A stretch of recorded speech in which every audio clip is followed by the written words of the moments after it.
Kutsun sinu meeskonda loovusmajja koostööpäevale.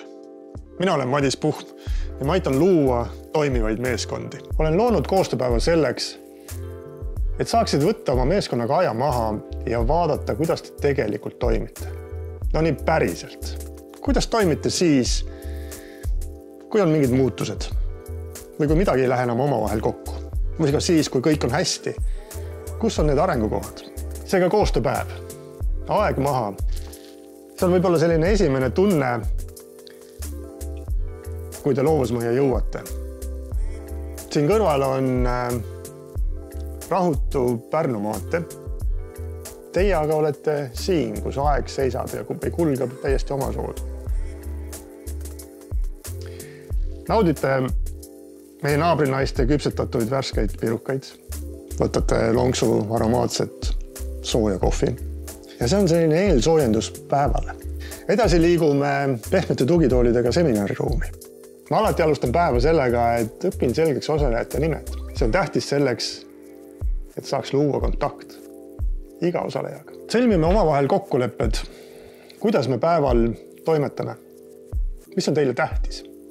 Vaatame, kes me inimestena oleme, mis meile meeldib, millised kolleegid me oleme, kus me tuleme ja häälestume meeskonna päevale ning teemadele. Minu ülesanne on juhtida päeva nii, et kõik osalejad mõistaksid ja näeksid tervikpilti. Meeskonna jaoks olulised teemad saaksid tõstatatud ja läbi arutatud ning koos jõuame kokkulepeteni, mida siis ka hiljem te saate oma argipäevas ellu viia. Koostööpäeva mahub päris palju. Erinevaid liikumisi, tiimi arutelusid, jagamisi, reflektsioone, sotsiomeetrilisi harjutusi, naeru, rõõmu, mõtteid ja murekohti. No nii nagu tavalises argipäevas meil on. Päeva lõpuks jõuame teineteisega koostöös ja kõigi mõtteid kasutades meeskonna jaoks oluliste lahendusteni ning ka kokkulepeteni.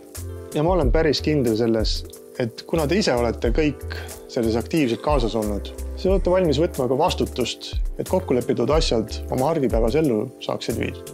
Sundimatuse õhkkonnas läbi juhitud vestluste ja tegevuste inimesed avanevad ja avastavad uusi asju nii enda, oma kolleegide ja mis kõige tähtsam, teie meeskonna kohta. Teie meeskonna töö kohta, kuidas te tegelikult toimite. Kui sina tahad oma meeskonna koostöö viia täiesti uuele tasemele, siis lahendus ei ole kaugel.